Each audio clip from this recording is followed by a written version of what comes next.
آپ کسی مصیبت میں پریشانی میں مبتلا ہیں یا آپ کی کوئی دلی مراد کوئی حاجت پوری نہیں ہو رہی، تو اس کے لیے ایک عمل بتا دیتا ہوں۔ یہ عمل آپ نے بعد نماز عشاء کرنا ہے، تب تک یہ عمل جاری رکھیں جب تک آپ کی حاجت پوری نہ ہو۔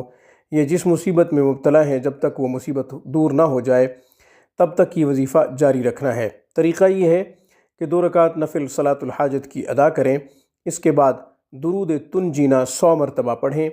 100 مرتبہ پڑھنے کے بعد رسول اللہ صلی اللہ علیہ وسلم کی بارگاہ اقدس میں آپ کی روح کے لیے آپ کو ہدیہ کریں۔ اس کے بعد اللہ تعالیٰ سے خوب مانگیں۔ پریشانی ہے تو وہ اللہ تعالیٰ کے سامنے رکھیں، کوئی حاجت ہے تو وہ اللہ تعالیٰ کے سامنے رکھیں۔ درود تنجینا یہ ہے: اللہم صلی علی محمد صلاۃ تنجینا بہا من جمیع الاحوال والآفات وتقضی لنا بہا جمیع الحاجات وتطہرنا بہا من جمیع السیئات وترفعنا بہا عندک اعلی الدرجات وتبلغنا بها أقصى الغايات من جميع الخيرات في الحياة وبعد الممات إنك على كل شيء قدير۔